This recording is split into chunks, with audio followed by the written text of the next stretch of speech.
नमस्कार दोस्तों, अस्सलाम वालेकुम, चरण स्पर्श, जय श्री राम, सत श्री अकाल। दोस्तों, मैं एक तुम्हारा दोस्त नकली बंदा आ चुका हूँ। नकली बंदा कह लो या फिर मैं नकली हो गया हूँ, है ना? तो पहले हर चीज़ असली हुआ करती थी, अब नकली हो गई है। उस तरह से मैं भी अब नकली हो गया हूँ। दोस्तों, अपने आप को, अपने दिमाग को एक आश्वासन देना कि मैं नशा नहीं करता, मतलब जो आपका पसंदीदा नशा है, अगर आप उसे नहीं कर रहे हो और उसके बदले आपने अपनी दिलचस्पी किसी दूसरे नशे में ढूँढ ली है। स्मैक वालों ने स्मैक की उपलब्धि ना होने की वजह से या महँगा मिलने की वजह से और आजकल चोरी-चकारी के रास्ते बंद हो जाने की वजह से, ठीक है, मान लो अगर आप एक जेब कतरे हो, तो जेब काटना अब आसान नहीं रहा, ठीक है? अब बसें इलेक्ट्रॉनिक हो गई हैं, डिजिटल हो गई हैं, मेट्रो, है ना? स्टैंड पर ही खुलेगा कैमरे वगैरह, ठीक है? जगह-जगह सीसीटीवी कैमरे वगैरह। तो जहाँ पहले इतना आसान था जेबें काटना, ठीक है? और जहाँ चोरी-चकारी करना पहले इतना आसान था कि कोई सीसीटीवी कैमराज़ वगैरह नहीं था। लेकिन आज के दौर में सीसीटीवी कैमराज़ के दौर में और ऑटोमेटिक बसें होने के दौर में और पहले मेट्रो नहीं हुआ करती थी, तो बसों में ज़्यादा भीड़ रहती थी। अब मेट्रो है, तो वो भीड़ बँट गई है, बसें ज़्यादा हो गई हैं, मेट्रो ज़्यादा हो गई हैं, साधन ज़्यादा हो गए हैं, जिसकी वजह से अगर आप एक जेब कतरे हो, तो आप पाओगे कि आप ठीक से अब जैसे पहले कमा पाते थे, अब नहीं कमा पा रहे हो। अब आप डरते हो, पकड़े जाने का डर, सीसीटीवी कैमरा का डर, कमा लिया सौदा तो ना उतर पाने का खतरा, पकड़े जाना, पिटना, है ना? तो पहले जितनी बात नहीं रही। तो पहले क्या था, कंडक्टरों से बातचीत थी, बसों से बातचीत थी, ड्राइवरों से, सब जानने भी लगते हैं जेब कतरों को। टीटी भी जानने लग जाता है। तो अपने एक इशारा मारा, एक सीटी मारी, है ना? एक थपथपाया किवाड़ को, उसने ब्रेक मार दी और आप उतर गए। या थोड़ा तेज़ भी चल रही है बस, तो आपको प्रैक्टिस होती है, उसमें से आप उतर जाया करते थे और फ़ौरन पलटी मारी, दूसरा कोई बस पकड़ी और आगे। लेकिन अब अब इंडिया डिजिटल हो गया है, तो अब आप ऐसा नहीं कर पा रहे हो। तो जिसके चलते आपने अपनी ड्रग ऑफ चॉइस चेंज कर दी है, ठीक है? और चेंज कर तो दी है, लेकिन अगर आपको मिले आपकी ड्रग ऑफ चॉइस, तो आप छोड़ोगे नहीं। मिल नहीं रही है, उसकी वजह से आपने चेंज कर दी है। और वो छोटे नशे जो होते हैं, चरस, गांजा या गोली कैप्सूल, जो आसानी से मिल जाते हैं, जिनमें ज़्यादा पैसों को भी मतलब खर्च करने की ज़रूरत नहीं होती है। 50 रुपए, 100 रुपए में, या आप बियर पीने लगे हो, पौवा पीने लगे हो, गांजा पीने लगे हो, चरस पीने लगे हो, गोली खाने लगे हो, तो ये भी इतनी महंगी नहीं मिलती हैं और ना ही इतनी दूर मिलती है और ना ही इनको लेने जाने में इतनी सौ वसूली होती है, ना खतरा होता है। तो जिसके चलते आप दूसरा नशा करने लगे हो और अपने आप को यह आश्वासन देते हो, तसल्ली देते हो कि मैं अब स्मैक नहीं पीता। भाई, मैंने स्मैक छोड़ दी है। तो जरा अपने दिल पे हाथ रख के कहो, क्या आपने स्मैक छोड़ दी है? अगर आपको स्मैक मिलेगी तो आप नहीं पियोगे, 100% पियोगे अगर आपने स्मैक छोड़ दी है और उसके बदले आप चरस, गांजा, गोली, कैप्सूल का नशा करने लगे हो, क्योंकि नशेड़ी की एक कीड़ा होता है, उसको कोई ना कोई नशा चाहिए समय गुजारने के लिए, टाइम पास करने के लिए। अब जिन्होंने अपनी ड्रग ऑफ चॉइस किसी मजबूरी के चलते छोड़ दी और दूसरे नशे कर रहे हैं, वो ये कहते हैं कि मैं अब स्मैक नहीं पीता। शराबी कहता है मैं अब शराब नहीं पीता। इंजेक्शन बाज कहता है मैं अब इंजेक्शन नहीं लगाता। लेकिन ये सिर्फ आप अपने आप को आश्वासन दे रहे हो कि मैं अपनी ड्रग ऑफ चॉइस नहीं करता, लेकिन आप दूसरे नशे करते हो, तो आप खतरे में, डेंजर में और बर्बादी के पथ पर तो अभी भी।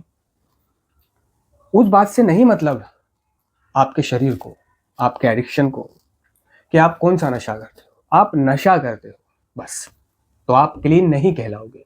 अपने आप को तसल्ली देते रहो कि मैं स्मैक नहीं पीता, गांजा ही तो पीता हूँ, मैं चरस तो पीता हूँ, शराब थोड़ी पीता हूँ।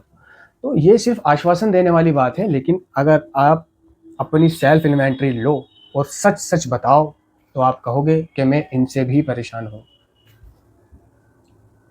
गंजेड़ी गांजे से परेशान है, चरसी चरस से परेशान है, स्मैक ना पीकर जो इन चीज़ों को पी रहा है, वो इनसे भी परेशान है, ठीक है? किसी ने कहा कि मुझे निकोटीन छोड़े हुए भैया आज 5 साल हो गए। ओह, निकोटीन कह रहा हूँ, स्मोकिंग छोड़े हुए। मैं 4-5 साल से स्मोकिंग फ्री हूँ। बस तंबाकू खाता हूँ, कुबेर खाता हूँ और बाकी स्मोकिंग नहीं पीता यार, तंबाकू कुबेर से मेरे को समस्या नहीं है, ऐसे उसके शब्द। तो स्मोकिंग छोड़कर वो इस चीज़ में खुश है कि मैं स्मोकिंग नहीं करता, स्मोकिंग छोड़े हुए मुझे 4-5 साल हो गए, मैं सिर्फ कुबेर तंबाकू खाता हूँ। तो वो अपने आप को एक आश्वासन दे रहा है, उसका दिमाग उसको तसल्ली दे रहा है कि तू अब स्मोकिंग नहीं करता, प्रॉब्लम तुझे स्मोकिंग से थी, इससे नहीं है, और ये स्मोकिंग जितना घातक नहीं है तंबाकू। तो आप ये बताएं कि स्मोकिंग में यानी कि सिगरेट बीड़ी में वो क्या अलग है जो कुबेर में नहीं है, बताओ। स्मोकिंग यानी सिगरेट में तंबाकू है, कुबेर भी एक तंबाकू है, आप उसको पीते हो खींच के, उसको लगाते हो, उसका असर अंदर जाता है, ठीक है। तो दोनों ही सूरतों में आपको तंबाकू तो मिल ही रहा है ना आपकी बॉडी को, ठीक है, इस रूप में ना सही उस रूप में सही, ठीक है। तो कौन से रूप में आपकी बॉडी को आपका नशा मिल रहा है, ठीक है, ये आप तय कर रहे हो। बॉडी को तो सिर्फ नशा मिल रहा है ना, बॉडी को तो चाहे गोली मिले, चाहे कैप्सूल मिले, चाहे चरस मिले, चाहे गांजा मिले, उसकी क्रेविंग तो शुरू हो जाती है अगर आपने नशा बंद कर रखा है तो। ऐसा थोड़ी है कि अगर आप इसमें क्या हो तो जब तक आप स्मैक नहीं पियोगे तब तक आपकी लंका नहीं लगेगी, ठीक है ना। और जब तक आप स्मैक पियोगे तो आप क्लीन, स्मैक नहीं पियोगे तो आप क्लीन कहलाओगे, रिकवर कहलाओगे, और जिंदगी आपकी ठीक चलेगी नहीं। आप किसी न किसी रूप में नशा कर रहे हो तो आपका जीवन अस्त व्यस्त है। कार्यक्रम कह रहा है कि नशीले पदार्थों की वजह से नहीं, एडिक्शन की वजह से हमारा जीवन अस्त व्यस्त हो गया था। और एडिक्शन तो स्मैक भी है, चरस भी है, गांजा भी है, गोली भी है, स्मोकिंग भी है और तंबाकू भी है। तो हर सूरत में आपके शरीर में तंबाकू जा रहा है। गुटखेबाज कहता है, मैंने उसके मुंह में गुटखा देखा, मैंने कि छोड़ दो इसे, क्यों नहीं छोड़ देते। कम खाता हूँ मैं, बहुत कम खाता हूँ भाई, बस 6-7 से ज़्यादा नहीं खाता। मेरी टाइमिंग है और लगी बंधी बात है कि मैं 7 से ज़्यादा गुटखे नहीं खाता एक दिन में, कुछ भी हो जाए, और कभी कभी तो 7 भी नहीं खाता, 5 ही खाता हूँ, है ना। तो वो मतलब इस चीज़ में खुश है, इस चीज़ को उसने, उसका दिमाग उसको ये तसल्ली दे रहा है कि तू लिमिट में खाता है, तू 7 से ज़्यादा नहीं खाता। कह रहा है कि लोग तो भाई 10-10, 15-15 खा जाते हैं, कि एक दिन में 20-20 भी खा जाते हैं, मैं तो सिर्फ 7 ही खाता हूँ, और 7 तो बहुत दूर की बात है, मैं 5 भी खा लेता हूँ बस। 7 तो मैं बहुत एंड बता रहा हूँ कि किसी किसी दिन 7 हो जाते हैं, इससे ज़्यादा नहीं होते, ठीक है। तो वो उसका दिमाग उसको इसलिए तसल्ली दे रहा है कि वो 7 या 5 गुटखे खाता है, दूसरों की तरह 15-20 या सारा दिन खाता नहीं रहता। तो अब बताओ, अगर आप एक रेल की पटरी से गुजर रहे हो, ठीक है, और रेल आ गई, तो आपको रेल का जो पहला पहिया आपके ऊपर चढ़ेगा, खुदा ना खास्ता, मार तो आपको वही देगा, काट तो आपको पहला पहिया ही देगा। अब बाकी के जो डिब्बे हैं आपके ऊपर से सिर्फ गुजर रहे हैं, मार आपको पहले डिब्बे नहीं दिया, बाकी तो सिर्फ ऊपर से गुजर रहे हैं, ठीक है। तो आप कोई सा भी अगर नशा करते हो, आपने उस नशे को छोड़ दिया है, या आपने उस नशे को छोड़कर दूसरा नशा अपना लिया है ना, तो आपका जीवन अस्त व्यस्त है। पहला नशा ही फिर से वही जानलेवा चक्कर शुरू कर देता है। आपको जो बीमारियां हैं, जो कमजोरियां हैं, जो दिल कमजोर है आपका, है ना, दिल कमजोर है, दिमाग कमजोर है, और चक्कर आते हैं, काम नहीं होता है। अब वो मुझे गुटखेबाज कह रहा है कि मैंने अपना वो काम बंद कर दिया है, घरों पे जाके करने वाला, कंप्लेंटों वाला काम बंद कर दिया है जो घर पे जाके करता था। यार अब होता नहीं है, या फिर यार अब ज़्यादा रात हो जाती है तो मैं काम को मना कर देता हूँ, क्योंकि मुझे रात में दिखता कम है, ठीक है, दिन में मुझसे होता नहीं है। तो अब उसने एक दुकान खोल ली है, वो दुकान पर बैठे हुए का काम करता है, ठीक है। तो इसका वो मतलब इस स्टेज तक कैसे पहुंचा, वो उस 7 गुटखे जो वो खा रहा है, जो उसे लग नहीं रहा कि वो उसको बर्बाद कर रहे हैं, ठीक है, जो उसे लग नहीं रहा है, वो ऐसे कैसे पहुंचा वहां पर, ठीक है। तो ये कह पाना अपने आप को कि मैं कम खाता हूँ, कभी कभी खाता हूँ, दोस्तों आप अपने दिल पे हाथ रख के बताओ कि क्या आपको उस कम खाने से कोई समस्या नहीं है, ठीक है। और जो समस्या किसी एडिक्शन से हमें आज नहीं होती, तो क्या उससे हमें कल भी नहीं होगी। जब हम नशा करते थे तो हमें नशे से समस्या नहीं थी, हम बहुत मज़ा ले लेके करते थे, ज़्यादा से ज़्यादा करते थे, ठीक है, और करते चले जाते थे, खूब मज़े लेते थे ज़िंदगी के। हमें कोई समस्या आई शुरू शुरू में, लेकिन धीरे धीरे जब नशा हमें लग गया, हम एडिक्ट बन गए, तो हमें समस्या आनी शुरू हुई ना बाद में। सालों बाद हमें जाके वो नशा लगा, सालों बाद हमें ये एहसास हुआ कि हमारा एडिक्शन धीरे धीरे हमारी जान ले रहा है, या हम अपने एडिक्शन में धीरे धीरे आत्महत्या कर रहे थे। ठीक है, तो दोस्तों कोई भी जो भी नशा कर रहा है ना, वो उस नशे को छोड़े, बंद करे, मदद ले। कैसे छूटेगा? कोई बड़ी बात नहीं है, कोई बड़ी बात नहीं है नशा छोड़ना। ठीक है, जरा सी हिम्मत करने से कोई निकोटीन छोड़ना, तंबाकू छोड़ना, बीड़ी छोड़ना, सिगरेट छोड़ना बहुत आसान है।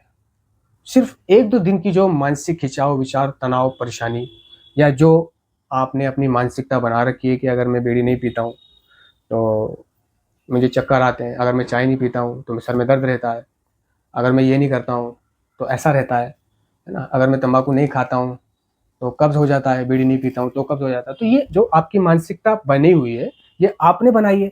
और जब कोई चीज़ बन जाती है, मानसिकता जैसी चीज़, तो उसको टूटने में समय लगता है। तो जब आप नशा या स्मोकिंग या निकोटीन जब लेना बंद करोगे, तो वो आपकी मानसिकता धीरे धीरे जब टूटेगी तो आपको तकलीफ होगी कि यार मुझे बहुत चक्कर आ रहे हैं, बर्दाश्त नहीं हो रहा। ठीक है, आपका मन करेगा, आपको चक्कर आ रहे हैं भाई, खा ले, अभी दूर हो जाएंगे। 25 पैसे अठन्नी की बात है तंबाकू या बीड़ी पीना, और 54 अठन्नी में मेरे चक्कर ठीक हो जाएंगे, मेरा कब टॉयलेट आ जाएगा, मुझे मेरे विचार कंट्रोल हो जाएंगे, राहत मिलेगी, रिलीफ महसूस करूंगा। तो वही सोचता है कि 25 पैसे, 1 रुपये, 2 रुपये या 10 रुपये, 5 रुपये में मैं ठीक हो जाऊंगा। और 10 रुपये, 5 रुपये कमा के ना, कमाना या इन चीज़ों को खरीदना तो कोई बड़ी बात नहीं है। तो वो कई कई इस वजह से नहीं छोड़ पाते कि सस्ती चीज़ें हैं, है ना, सस्ती चीज़ें हैं, सोशल एक्सेप्टेंस भी है। ठीक है, इनको हासिल करने के लिए ना चोरी करनी पड़ती, ना चकारी करनी पड़ती, 5-10 रुपए की मिल जाती हैं, चल कोई नहीं करता रहे।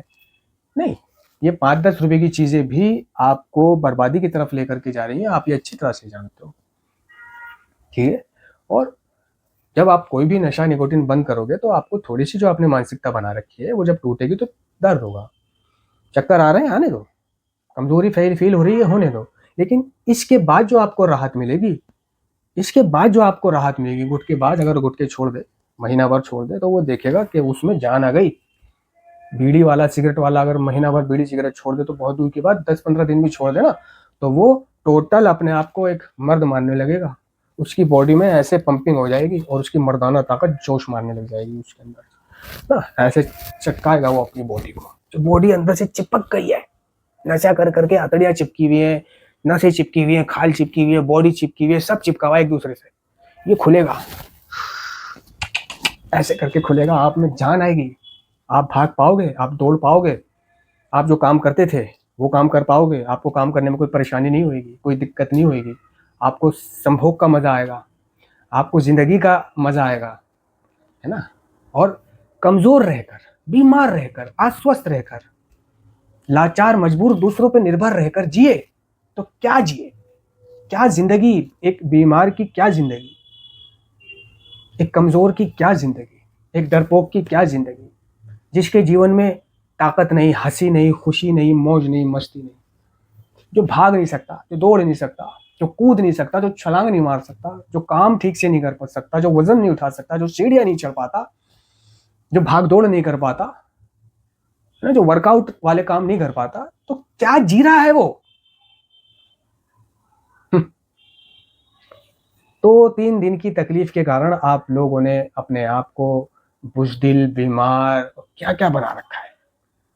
छोड़ दो, छोड़ दो, कोई बड़ी बात नहीं है। नारकोटिक्स एनोनिमस है, नशा छुड़ाने की बात अगर है तो नारकोटिक्स एनोनिमस की सहायता से आप नशा मुक्त हो सकते हो। ठीक है, और निकोटीन एनोनिमस भी बन चुकी है, जिसको निकोटीन से समस्या हो रही है तो वो निकोटीन एनोनिमस की मीटिंग कर रहा है। लेकिन मैं मानता हूं कि निकोटीन बंद करने के लिए निकोटीन एनोनिमस की मीटिंग करने की ज़्यादा ज़रूरत नहीं है। वो ऐसे भी अगर आप दिल पर सोच लो, ठान लो, तो आप छोड़ सकते हो, बस आपको छोड़ने का तरीका आना चाहिए। ठीक है, अगर कोई एनए मेंबर है ना, रिकवरिंग एडिक्ट है, ठीक है, वो अगर निकोटीन छोड़ना चाहता है तो आज नहीं तो कल वो निकोटीन अगर छोड़ना चाहे तो वो छोड़ देता है। क्यों? उसको तरीके पता है, नशा उसने छोड़ा है, उससे अपने नशे छोड़ने के तरीके पता है उसको कि वैसे ही निकोटीन छूटेगी। बस पीना नहीं है, मन करेगा नहीं पीनी, दिल करेगा नहीं पीनी, कोई फोर्स करे नहीं पीनी, उन लोगों में नहीं जाना, उन जगहों पे नहीं जाना, उन लोगों से दूर रहना है, कोई बढ़ाए मना कर देना है, ना करनी सीखनी है। तकलीफ हो सोच लेना है, 1 दिन की तकलीफ है, 2 दिन की तकलीफ है, 3 दिन की तकलीफ है, जैसे विड्रॉल 72 घंटे के होते थे, तो वो सेम बिल्कुल अपने एडिक्शन की तरह अपने निकोटीन को छोड़ देता है ना। ज़्यादा परेशानी नहीं, लेकिन जो ना मेंबर है ना रिकवरिंग एडिक्ट हैं, वो अगर कोशिश करते हैं तो उनको परेशानी होती है ज़्यादा, क्योंकि उन्हें तो छोड़ने का तरीका तक भी नहीं पता, क्योंकि वो नशा नहीं करते थे ना, उन्होंने नशा छोड़ा, अब वो निकोटीन एकदम से छोड़ेंगे तो दिक्कत आएगी, है ना। तो उसके लिए वो लोग उससे राब्ता करें, उससे संपर्क करें जो पहले से उसके मोहल्ले आस पड़ोस में निकोटीन खाता था और अब उसने निकोटीन छोड़ दिया है, वो उससे बातचीत करें, सीरियसली करें और उसके अनुभव लें। हम नारकोटिक्स एनोनिमस में जाते हैं किस लिए? अनुभव लेने, सीखने, सिखाने, ठीक है। इसी तरह वो अपने जो उससे पहले निकोटीन छोड़ चुका है उससे सलाह मशवरा ले और एक रास्ता पाए, उससे हिम्मत पाए, है ना, और छोड़े इन चीजों को, अपनी जिंदगी को निखारे। धन्यवाद।